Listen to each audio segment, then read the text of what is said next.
और कश्मीरी पंडित खुद ये सवाल उठा रहे हैं। ये कोई सहल कुरैशी या मोहम्मद अहमद काज़मी सवाल नहीं उठा रहे।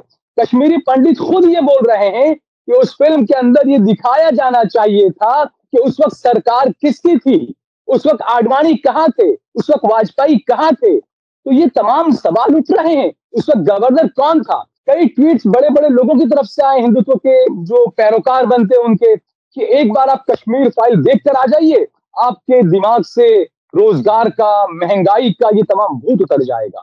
यानी इसका मतलब ये वो खुद ये मान रहे हैं कि इस फिल्म को इसीलिए लाया गया है कि गुजरात चुनाव का आसान बनाए जाए, गुजरात चुनाव में महंगाई और ये तमाम चीजें कोई मुद्दा ही ना रहे, इस वजह से इस फिल्म को लाया गया है।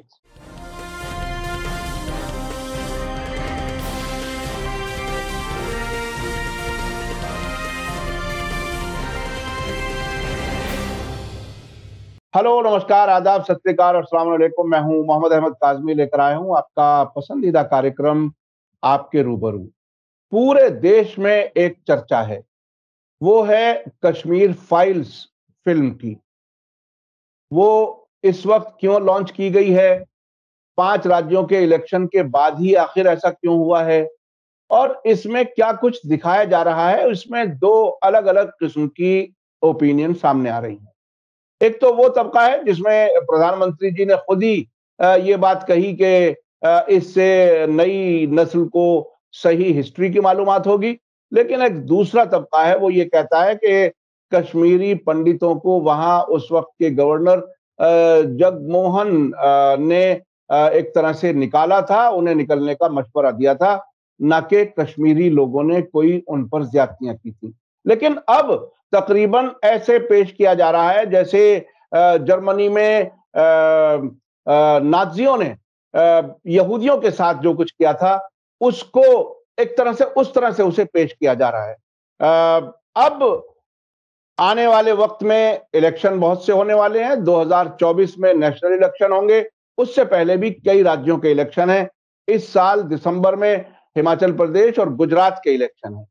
इस सब पर बात करने के लिए, चूंकि यह चर्चा बहुत ही आगे बढ़ चुकी है, इस पर बात करने के लिए मेरे साथ खास मेहमान हैं अहमदाबाद से सहल कुरैशी, सीनियर जर्नलिस्ट, जो एडिटर इन चीफ हैं देश लाइव यूट्यूब चैनल के। आप उनके चैनल पे जाएं और सब्सक्राइब भी करें, बहुत कुछ आपको देखने के लिए मिलेगा।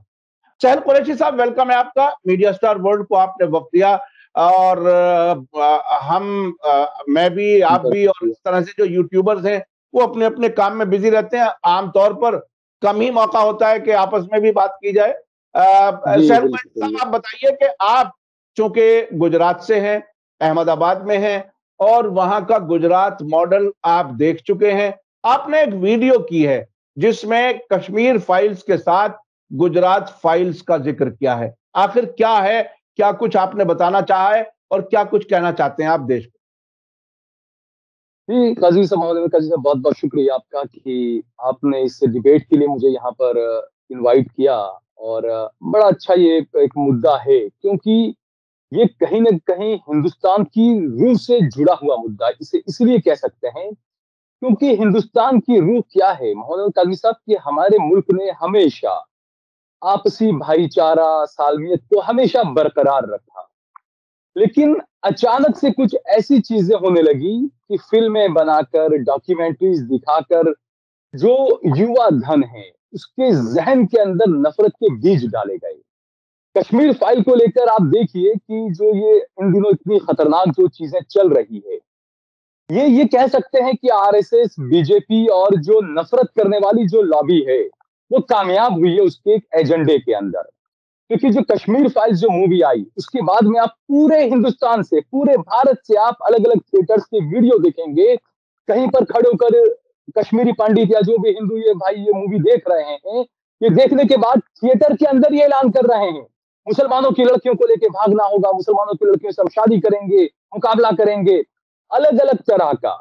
और इस तरह का माहौल बना दिया गया है देश के अंदर। मैं अहमदाबाद की बात कर रहा हूँ। अहमदाबाद के अंदर एक शॉपिंग मॉल के अंदर जब ये मूवी का शो खत्म हुआ, तो एक मॉब की तरह इतने सब लोग बाहर निकले और जय श्री राम के नारे लगाते हुए। आप सोच सकते हैं अगर उस वक्त वहां पर कोई बुर्के वाली महिला या कोई दाढ़ी टोपी वाला अगर कोई मुसलमान अगर नजर आ जाए तो ये मौत क्या नहीं कर सकता। काश्मीर साहब, ये एक सोची साजी रणनीति में इसे इसलिए मानता हूं क्योंकि हमें थोड़ा पीछे जाना होगा। आपने जो पूछा कि गुजरात फाइल का जिक्र कहां से आया, थोड़ा सा पीछे जाते हैं। जब गोधरा कांड जो हुआ था काजमी साहब, ये आज तक एक पहेली बना हुआ है। भाई जब वहां के उस वक्त के जो मुख्यमंत्री थे उसी को आपने बरी कर दिया कि कोई इनका वो ही नहीं था उसके अंदर, जबकि हकीकत ये थी। ये मैं आपको इसलिए बता रहा हूं कि इनका माइंडसेट आप देखिए। जब गोधरा के अंदर जब ट्रेन जली, जब वहां पर कुछ कार सेवक जो मारे गए, तो होना ये चाहिए था कोई भी अगर अच्छी सरकार होती तो बिल्कुल आराम से इत्मीनान के साथ में उनके परिवार वालों से बात करती और उनका अंतिम संस्कार करा देती। लेकिन उस वक्त के तत्कालीन मुख्यमंत्री नरेंद्र मोदी ने क्या किया था, वो 59 जो शव थे कार सेवकों के उनको अहमदाबाद लाया गया और बाकायदा उनका इस तरीके से पूरे शहर में से घुमाया गया, दिखाया गया, ताकि हिंदू जनमानस को आंदोलित किया जा सके, ये दिखाया जा सके कि देखो कार सेवकों को मारा गया है। और उसी का खामियाजा उसी के बाद में जो है वो 28 फरवरी को पूरा गुजरात जला था गोधरा कांड में। क्यों? क्योंकि मोदी जी ने ये कांड किया था, कार सेवकों की जो डेड बॉडी थी उसको शहर में नुमाइश के लिए रखा था, हिंदुओं को उकसाने के लिए रखा था कि देखो किस तरीके से कार सेवक मारे गए। तो ये वही काम आज नरेंद्र मोदी अब प्रधानमंत्री बनने के बाद कर रहे हैं। इस तरह की फिल्म बनाई गई कि देखो पंडितों को कैसा मारा गया, कश्मीरियों को कैसा मारा गया। जबकि हकीकत ये है, जो मेरे अच्छे हिंदू भाई हैं, जो समझते हैं चीजों को, जो वाकई में इतिहास को जानते हैं, उन्हें पता है कि भाई कश्मीरी पंडित कितने मारे गए थे, 89 मारे गए थे, बिल्कुल उनके खिलाफ एक भी नहीं मारा जाना चाहिए। लेकिन आज तक घाटी में 15,000 मुसलमान मारे गए। कश्मीरी पंडित खुद ये बात कह रहे हैं, जो समझते हैं, जो जानते हैं, वो खुद ये कह रहे हैं कि घाटी से सिर्फ कश्मीरी पंडितों को नहीं निकाला गया था, सिख भी वहां से निकले थे, कई सारे मुसलमानों को भी वहां पर मारा गया था, उसका जिक्र नहीं किया। ये फिल्म के अंदर ये भी तो दिखाया जाना चाहिए था ना कि सरकार किसकी थी, बीजेपी समर्थन कर रही थी, गवर्नर किसके थे, ये तमाम चीजें क्यों नहीं दिखाई फिल्म के अंदर। और जो गुजरात फाइल की बात है वो वहां से शुरू हुई। प्रधानमंत्री नरेंद्र मोदी आए टीवी पर अपने एक प्रोग्राम के अंदर और उन्होंने जो कहा कि ये फिल्म का स्वागत किया जाना चाहिए, लोग विरोध कर रहे हैं, अब भाई आपको नहीं पसंद तो आप भी एक फिल्म बनाइए, ये प्रधानमंत्री ने खुद ने कहा। यानी वो कहते ना आ बेल मुझे मार, मोदी जी खुद अब इनवाइट कर चुके हैं कि आ बेल मुझे मार। तो अब बिल्कुल होना चाहिए कि गुजरात फाइल भी बननी चाहिए। अब इसमें सवाल ये उठता है कि भाई आपने कश्मीरी पंडितों पर ये फिल्म को तो आपने हरी झंडी दे दी, रिलीज होने दिया। एक फिल्म बनी थी परजानिया, उसको आपने क्यों रिलीज नहीं होने दिया? क्योंकि उसमें सारे काले करतूत आपके खुलकर बाहर आ रहे थे। तो यहाँ पर ये सवाल उठता है कि जो मोदी जी ये कह रहे हैं कि जो लोग झंडा उठा के घूमते थे, जो लोग कहते थे कि भाई सहिष्णुता होनी चाहिए, वो लोगों को जो मोदी ने जिस तरीके से वो किया है अपने वीडियो के अंदर, वही मोदी जी क्या गुजरात फाइल अगर मूवी मैं बनाता हूं या कोई भी बनाता है, तो क्या मोदी जी उसको हरी झंडी देंगे? आज जो मोदी जी जो अपने आप जो बातें बोल रहे हैं, क्या उसको मानेंगे? क्योंकि गुजरात का सच भी बाहर तो आना चाहिए ना। किस तरीके से यहाँ पर 3,000 या 5,000 या 7,000 अलग अलग आंकड़े हैं, इतने मुसलमानों का यहाँ पर कत्लेआम हुआ, नरसंहार हुआ। भाई 89 कश्मीरी पंडितों पर आपने फिल्म बना दी, यहाँ हजारों मुसलमानों का कत्लेआम हो गया। और ऐसे आप कई अलग अलग जगह जाए, नल्ली कांड देखिए, मलिया, कई अलग अलग कई सारे आप दंगे देखिए, मुजफ्फरनगर के दंगे देखिए, मुसलमानों का कत्लेआम हुआ। तो अगर ऐसे ही फाइलें खुलने लग गई कश्मीर फाइल की तरह, गुजरात फाइल, मलियाना फाइल, ये फाइल वो फाइल, तो देश का क्या हाल होगा ये समझ सकते हैं आप। तो ये इसीलिए ये बहस होनी भी चाहिए कि जब कश्मीर फाइल हो सकती है तो गुजरात फाइल क्यों नहीं बनाई जानी चाहिए। अच्छा, सहर कुरैशी साहब, इतने लंबे अरसे से पत्रकारिता में हैं हम आप सभी, और 2014 से प्रधानमंत्री नरेंद्र मोदी अपने इस ओहदे पर मौजूद हैं। इस बीच में कश्मीरी पंडितों के लिए इस सरकार ने क्या कुछ किया? खुद कश्मीरी पंडितों ने बीबीसी की एक डॉक्यूमेंट्री में बताया है कि हमारा कोई खैर खबर लेने वाला नहीं है इतने लंबे अरसे से। आखिर वो क्यों, वो उस पे पर्दा डालने की क्यों कोशिश रहती है? बिल्कुल, देखिए इसीलिए मैंने कहा कि यही बात होनी चाहिए। बीबीसी की डॉक्यूमेंट्री के अलावा भी अलग-अलग, क्योंकि ज़्यादातर ये रहता है ना कि आजकल चैनलों पे तो कब्ज़ा कर लिया गया है। तो जो यूट्यूबर्स जो हैं, जो सच्चाई दिखाते हैं, कई सारे यूट्यूबर्स ऐसे आए, ये जो फ़िल्म जो बनाई गई उसके अंदर एक कोई थे कर्नल, उनका जो नाम उसमें लिखा गया, उनकी पत्नी ने खुद एक यूट्यूबर को इंटरव्यू देकर कहा कि मेरे पति के बारे में बिल्कुल गलत इसमें बताया गया है। तो ये तो एक ही कैरेक्टर का कोई रिश्तेदार निकल के बाहर आया है। बाकी कैरेक्टर के रिश्तेदार भी निकल कर बाहर आ सकते हैं। लेकिन हाउ इस तरीके का बना दिया गया कि लोग इनके खिलाफ बोलने से भी डरते हैं। कश्मीरी पंडित खुद, जब आपने जो जिक्र जो किया बीबीसी की डॉक्यूमेंट्री का, मैंने खुद ने वो डॉक्यूमेंट्री देखी, किस तरीके से उसमें सारे जो कश्मीरी पंडित है वो बता रहे हैं कि क्या क्या हुआ था। और कश्मीरी पंडित खुद ये सवाल उठा रहे हैं, ये कोई सहल कुरैशी या मोहम्मद अहमद काजमी सवाल नहीं उठा रहे। कश्मीरी पंडित खुद ये बोल रहे हैं कि उस फिल्म के अंदर ये दिखाया जाना चाहिए था कि उस वक्त सरकार किसकी थी, उस वक्त आडवाणी कहाँ थे, उस वक्त वाजपेयी कहाँ थे। तो ये तमाम सवाल उठ रहे हैं, उस वक्त गवर्नर कौन था। दूसरी बात जो डॉक्यूमेंट्री के बाद और भी कई चीजें सामने आई कि राजीव गांधी ने संसद का घेराव किया, उसके बाद वहां पर आर्मी भेजी गई, सेना भेजी गई और काम किया गया। तो ये जो मोदी और बीजेपी जो है 2014 के बाद की जो बीजेपी है, वो बिल्कुल तथ्यों को इस तरीके से तोड़ मरोड़ कर, इस तरीके से बिल्कुल कूड़ेदान में डाल दे रही है। और हैरानी की बात है कि जो हिंदू जनमानस है, उसके जहन के अंदर हिंदुत्व का जहर इतना ज्यादा भर दिया गया है कि उसको कुछ नजर ही नहीं आ रहा है। और ये वाकई में काजमी साहब, ये देश के लिए आने वाले वक्त में काफी गंभीर समस्याएं पैदा करेगा। आप एक चुनाव तो जीत जाएंगे फिल्म को लेकर, लेकिन अब देश को कितना पीछे धकेल देंगे ये आप सोच सकते हैं।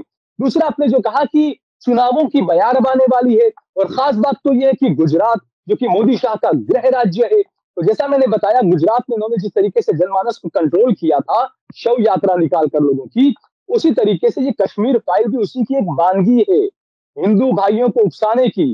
गुजरात इलेक्शन में किस तरीके से वोट हासिल किया जाए, क्योंकि आप देखिए 2007 2002 के बाद, 7 में और उसके बाद 12 में और उसके बाद 17 में जो चुनाव हुए गुजरात विधानसभा के, हर चुनाव के अंदर बीजेपी को जो है वो सीटें जो है वो कम आई है। चेहरा वही था नरेंद्र मोदी का, लेकिन सीटें लगातार कम होती चली गई बीजेपी की। तो ऐसे में क्योंकि उत्तर प्रदेश चुनाव में इन्होंने एक्सट्रीम हिंदुत्व पर जाकर अपना वोट ले लिया, तो अब गुजरात में क्या मुद्दा होगा, गुजरात में किस पर बात करें। तो ये मैं आपको एक बात बताता हूं, जो गुजराती जो कम्युनिटी होती है, वो एक तरह से ये कह सकते हैं, भले मेरा विरोध कुछ लोग करें, लेकिन ये बुज़दिल कम्युनिटी होती है। ये सिर्फ पैसों की पुजारी कम्युनिटी होती है, इनको अपने बिजनेस से मतलब होता है। तो कोई मुख्यमंत्री या कोई प्रधानमंत्री अगर इनसे ये कह देता है, क्योंकि मोदी ब्रांड बना, मोदी ब्रांड इसीलिए बना क्योंकि उन्होंने गुजरात के हिंदुओं को उकसाया, डराया, धमकाया कि मुसलमान आएंगे तो ये हो जाएगा, मुसलमान ऐसा करेंगे, मुसलमान वैसा करेंगे। तो ये कश्मीर फाइल में बार बार कहता हूं, उसी की वानगी है, गुजरात के जनमानस को दिखाने के लिए कि देखो कश्मीर में ऐसे मारे गए थे पंडित, हो सकता है कि अगर आपने गुजरात में मुझे हरा दिया तो यहां पर भी ऐसे मारे जाएंगे हिंदू। तो ये पूरी तैयारी की जा रही है, क्योंकि हमने पिछले 2017 के चुनाव में देखा, नरेंद्र मोदी ने खुद खड़े होकर कई रैलियों में कहा था कि अहमद पटेल जो महरूम, उनके लिए उन्होंने कहा था कि मियाँ जी को यहाँ का मुख्यमंत्री बनाया जाएगा। तो आप इससे समझ सकते हैं कि वो क्या मैसेज देना चाह रहे हैं हिंदू को, किस तरीके से बरगलाना चाह रहे हैं। अच्छा, एक बात सामने आई, मैं कल ही देख रहा था, रिपब्लिक टीवी पर जो डिबेट करते हैं अर्नब गोस्वामी, उसमें अनुपम खेर थे। अनुपम खेर के बारे में हिमाचल प्रदेश के एक शख्स ने ट्वीट किया है, जिसने ये कहा है कि ये बहुत ही अपने माँ बाप का निकम्मी औलाद, और इनके पेरेंट्स हिमाचल प्रदेश में आ चुके थे, इसका कश्मीर से कोई ताल्लुक नहीं है। और उसने अपने माँ बाप की भी खैर खबर नहीं ली, बुढ़ापे में एक मकान भी नहीं दिया। तो ये हकीकत बताई, और अब ये अपने आप को कश्मीरी बता करके अपने आप को पेश कर रहे हैं, उन्हीं उन्हीं मजलूमों में शामिल। जी, आप कुछ कहना चाह रहे हैं? जी, मैं यही कह रहा हूँ, देखिए इसमें तो अनुपम खेर जो है, इनका ये 1950 में इनके परिवार ने कश्मीर छोड़ दिया था, उसके बाद आज वो रो रहे हैं। दूसरा, ये परिवर्तन आप सोचिए कि 2015 से पहले के आप अनुपम खेर के कुछ ट्वीट्स उठाकर देखिए आप। मैंने खुद ने भी अपने फेसबुक वगैरह अलग जगहों पे शेयर किए हैं। वो बहुत ही लिबरल बनते थे, वो सेक्युलर बनते थे, वो बाकायदा कहते थे कि नहीं पंडितों का ही नहीं, मुसलमानों का भी नुकसान हुआ है, और बहुत अच्छी-अच्छी बातें किया करते थे। तो अचानक 2014-15 में सत्ता परिवर्तन के बाद इनका हृदय परिवर्तन, इनके दिमाग में कौन-सी चिप डाल दी गई कि अचानक ही इनका पूरा सब चीज़ें बदल गई। विवेक अग्निहोत्री का भी आप देखिए, 2012 का उनका एक फोटो बड़ा वायरल हो रहा है आजकल कि वो जामा मस्जिद के बाहर टोपी पहनकर खड़े ऐसे दुआ माँग रहे हैं। आप सोचिए, तो इसी से अंदाजा आता है कि 2014 से पहले ये किस मानसिकता के लोग थे, और 2014 के बाद ये किसके हाथ की कठपुतलियां बन गए हैं। ये 2014 के बाद के इनके तमाम ट्वीट्स और 2014 से पहले के इनके तमाम ट्वीट्स और पोस्ट जो है वो ये जाहिर कर देते हैं कि ये लोग किसकी कठपुतली बने हुए हैं। कश्मीर में आप रहे नहीं, कश्मीर आपने 1950 में छोड़ दिया। आपको क्या पता कश्मीर में क्या हुआ, कैसे हुआ? मैं तो गुजरात में रहा हूँ। मैं गुजरात में मैंने 85 के दंगे भी देखे, गुजरात में मैंने 92 के दंगे भी देखे, गुजरात में मैंने 2002 के दंगे भी देखे। तो मैंने तो 2002 में तो बहुत करीब से देखा था कि यहाँ पर किस तरीके से सत्ता पक्ष का क्या रोल था। क्या अनुपम खेर ने देखा था कश्मीर में थे उस वक्त? ये तो मैं खुद मैं सब। मैं उसी बात पे आना चाह रहा था कि अनुपम खेर अब डिबेट में ये कह रहे हैं कि ये देश भर में जब हिंदू इस फिल्म को देख करके आएगा तो वो ये सोचेगा कि हमारे साथ भी ऐसा हो सकता है जो कुछ कश्मीर में हुआ है हिंदुओं के साथ, जैसा कि उन्होंने कहने की कोशिश की है। यानी एक तरह से पूरी तरह से आग लगाने की कोशिश पूरी है। दूसरी बात जो आपने कही कि इन लोगों का कैरेक्टर बदला है, पहले बहुत अच्छी बातें करते थे, अब अगर ईमानदारी से कुछ खुफिया एजेंसियां, जांच एजेंसियां बाकायदा अगर इनकी इनकी जांच करेंगी तो कहीं ना कहीं कुछ केसेस से बचने की कोशिश में या तो ये ऐसा कर रहे होंगे या किसी और सियासी लालच में या किसी पैसे के लालच में। ये बहरहाल जांच एजेंसियों को देखना चाहिए। खुद अर्नब गोस्वामी का टीआरपी वाला केस अभी पेंडिंग है और कई केसेस पेंडिंग है। वो सब भुला करके उनसे वही काम फिर से लिया जाने लगा है, नफरत फैलाने का, जो भारतीय जनता पार्टी को सूट करता है। अब जो मैं आपसे समझना चाहता हूं कि आखिर आम गुजराती किस तरह से महसूस कर रहा है अब मोदी जी के और अमित शाह के बारे में, चूंकि यही दो बड़ी पोस्टों पर नई दिल्ली में इस वक्त बैठे हैं। मुल्क में क्या कुछ हो रहा है, कैसे करा रहे हैं, कैसे इलेक्शन जीते जा रहे हैं, उसमें बहुत अभी तक साफ सूरत हाल नहीं है। आमतौर पर यह समझा जा रहा है कि वोटिंग मशीन में गड़बड़ करके ये लोग इलेक्शन जीते हैं। अब आम गुजराती इन दोनों के बारे में क्या कुछ महसूस करते हैं? क्या कुछ गर्व करते हैं कि पूरा देश उन्होंने संभाल रखा है, या कुछ और सोच है, क्या है? देखिए, आम गुजराती और देश के सभी हिंदुओं को इस बारे में सोचना चाहिए कि जिस विवेक अग्निहोत्री ने ये फिल्म बनाई है कश्मीर फाइल्स, जब एमएफ हुसैन का विरोध हो रहा था, जब उसने हिंदू देवी देवताओं की बहुत सारी तस्वीरें और पेंटिंग्स बनाए थे और बहुत बड़े गंदे किस्म के भद्दे किस्म के पेंटिंग्स बनाए थे, हर हिंदू और मुसलमान एमएफ हुसैन के खिलाफ खड़ा हुआ था। उस वक्त यही विवेक अग्निहोत्री एमएफ हुसैन के फेवर में खड़ा हुआ था। तो ये देश के हिंदुओं को सोचना चाहिए, गुजरात के लोगों को ये सोचना चाहिए कि आखिरकार किस तरीके से उन्हें खिलौना बनाया जा रहा है। आपने जो पूछा कि गुजरात का जनमानस आम व्यक्ति क्या सोचता है, मैंने जैसा बताया, गुजराती बुज़दिल कौम होती है।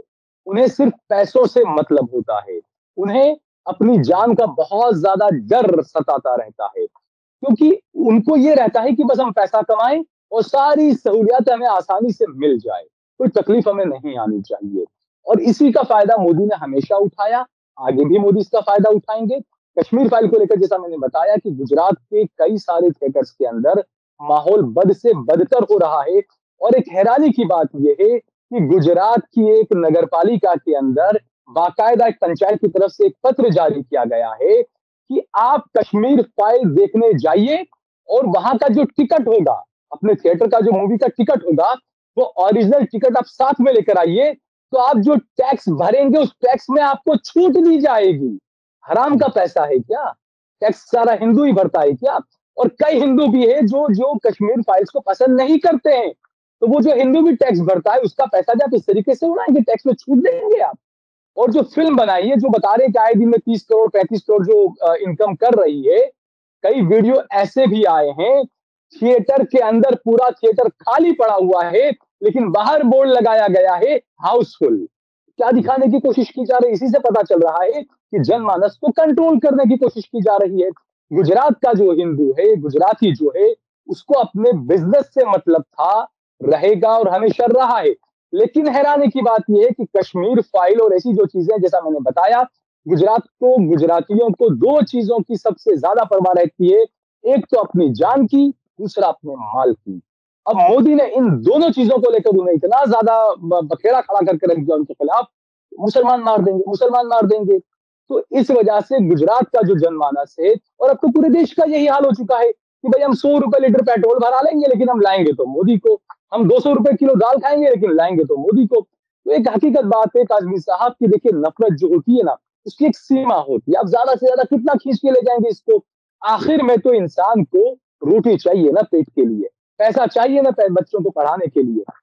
अब क्या करेंगे आप? ज्यादा से ज्यादा नफरत फैला के आप एक गुजरात चुनाव और भी आप जीत जाएंगे, हिंदू के नाम सपोर्ट भी ले लेंगे, लेकिन उसके बाद ही देश का हिंदू खुद देखेगा कि घर के अंदर क्या हाल हो रहा है। गुजरात के अंदर काजमी साहब, मेरे खुद के कई परिचित दोस्त हैं, हिंदू हैं, उनकी पूरी फैक्ट्रियां बंद हो चुकी है।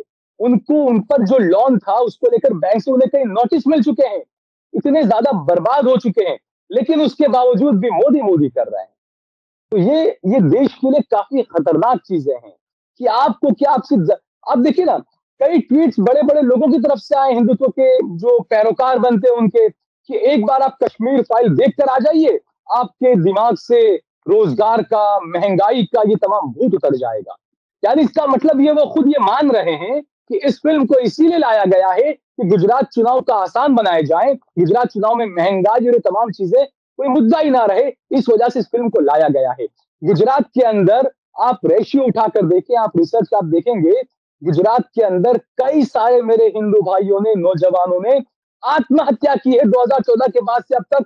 न जाने कितने लोगों ने आत्महत्या कर ली है फाइनेंशियल क्राइसिस की वजह से। क्या इस पर मोदी जी ध्यान नहीं देंगे? कश्मीर फाइल के लिए आप बात करते हैं, आप इन लोगों पर बात नहीं करेंगे कि मेरा देश का हिंदू इतना कर्ज हो चुका है, मेरा देश का हिंदू आत्महत्याएं कर रहा है। भाई कश्मीर में तो 89 पंडित मरे थे ना, मारे गए थे या मरे थे जो भी, लेकिन गुजरात के अंदर हिंदू खुद आत्महत्या कर रहा है मोदी की गलत पॉलिसियों की वजह से। तो है ना मोदी उसके लिए जिम्मेदार? तो क्या इसके लिए फिल्म नहीं बनाई जाएगी? लेकिन एंड ऑफ द डे यही आता है काजमी साहब कि इस देश की सबसे बड़ी बदकिस्मती ये है कि मजहब के नाम पर यहाँ पर हिंदू भाइयों को बहुत ज्यादा उकसाकर आंदोलित किया जाता है, और उसी से आज तक वो सत्ता में आए, उसी से वो दिल्ली पर भी पहुंचे। गुजरात चुनाव का ये है कि हाँ, इस वक्त का जो चुनाव है बीजेपी के लिए थोड़ा मुश्किल हो सकता है, क्योंकि आम आदमी पार्टी ने जो यहाँ पर म्यूनिसिपालिटी के चुनाव हुए थे, सूरत में बहुत अच्छा परफॉर्मेंस किया था, राजकोट में बहुत अच्छा परफॉर्मेंस किया था, गांधीनगर में भी बहुत आम आदमी पार्टी जो बी टीम भी कहें आप कह सकते हैं, क्योंकि गांधीनगर में कांग्रेस पार्टी को महज एक सीट मिली थी। आप सोचिए, गांधीनगर म्यूनिसिपालिटी के लिए सारी की सारी सीटें बीजेपी ले गई थी। हर सीट पर आम आदमी पार्टी ने 5-7 हजार का वोट अपना काट लिया था। तो ये गुजरात के जो चुनाव होंगे, ये बिल्कुल कश्मीर फाइल और इसका साया, इसका असर तो रहेगा ही, लेकिन जो आम आदमी पार्टी है वो भी यहाँ पर या तो बहुत ज्यादा नुकसान बीजेपी को भी कर सकती है, या फिर कांग्रेस की जो बची कुची 60-70 सीटें हैं, हो सकता है, क्योंकि बीजेपी का नारा है कि हम 150 सीटें जीत कर आएंगे 182 में से, और हम पूरी विधानसभा को गंगा जल से पाक करेंगे, ये यहाँ के बीजेपी के नेताओं ने कहा है। तो हो सकता है बीजेपी की जो बी टीम है आम आदमी पार्टी, वो शायद उसमें उनकी मदद कर भी रही है, भी हो सकता है। लेकिन ये हकीकत है कि मोटे तौर पर जो जनमानस है वो इस वक्त महंगाई, बेरोजगारी, किसी पर कोई ध्यान देना नहीं चाहता है। और ये भी नहीं कह सकते कि कांग्रेस की नाकामी है या विपक्ष की नाकामी है, क्योंकि ये लहर जो चलाई गई है, जो जहर जो भरा गया है लोगों के जहनों में, ये जहर इतनी आसानी से खत्म होने वाला नहीं है। इस जहर का असर जो है वो 2024 में भी नजर आएगा, जो लोकसभा के चुनाव होंगे और विधानसभा के गुजरात के जो चुनाव होने वाले हैं नवंबर दिसंबर में, उसमें भी जो है वो नजर आ सकता है। दूसरी एक और बात यहाँ पर मैं आपके चैनल पर ही बता दूं काश्मीर साहब, हो सकता है, वैसे नवंबर दिसंबर में चुनाव होने हैं गुजरात में, लेकिन हो सकता है इस तरीके से ये लोग माहौल बना रहे हैं, गुजरात में हो सकता है जून जुलाई के अंदर ही विधानसभा के चुनाव करवा लिए जाएं, फायदा उठा लिया जाए, और जो गर्म किया जा रहा है उससे ये इशारा मिल सकता है। जी, जी, जी। बहुत-बहुत शुक्रिया सहल कुरैशी साहब। आपने ख़ास बात जो बताई वो ये कि कश्मीर फाइल्स जो है वो नफ़रत का एक तरह से नशा पैदा करने के लिए बिल्कुल, वो किया जा रहा है, और इस नफ़रत के नशे में लोगों को अपनी भूख, बेरोज़गारी और जो माली तंगदस्ती जो पैदा हुई है, उस सब को भुलाने की कोशिश की जा रही है। प्रॉब्लम्स का हल नहीं दिया जा रहा है, बल्कि और बड़े नशे में लोगों को डाला जा रहा है और उससे बिल्कुल। इलेक्शन जीतने की तैयारी की जा रही है। आपने और भी कई इश्यूज पर बताया कि बीजेपी और आरएसएस जो है वो नफरत फैलाने में कामयाब है। आपका अपना एक असेसमेंट है। आप अहमदाबाद में रहते हैं और आपने गुजरातियों के बारे में भी बताया कि वो अपनी जान और माल को बचाना चाहते हैं, उसकी वजह से डर करके रहते हैं, 2 कदम पीछे रहते हैं। बहुत-बहुत शुक्रिया सहल कुरैशी साहब, आपने मीडिया स्टार वर्ल्ड को वक्त दिया। मैं अपने दर्शकों से बताना चाहता हूं कि सहल कुरैशी साहब का देश लाइव यूट्यूब चैनल है, आप लोग उसको देखें और सब्सक्राइब भी करें, और मुझे लगता है कि काफी अच्छी वीडियोस आप देते हैं, आप जरूर देखेंगे तो पसंद करेंगे। बहुत बहुत शुक्रिया। इसी के साथ मुझे दीजिए इजाजत। धन्यवाद, शुक्रिया। जय भारत, जय हिंद। मीडिया स्टार वर्ल्ड के और वीडियो देखने के लिए हमारे चैनल को सब्सक्राइब करें और सीधे नोटिफिकेशन पाने के लिए बेल आइकन दबाएं। और अगर हमारी खबर सच्ची और अच्छी लगे तो अपने व्हाट्सएप, इंस्टाग्राम, फेसबुक और ट्विटर अकाउंट पर जरूर शेयर करें।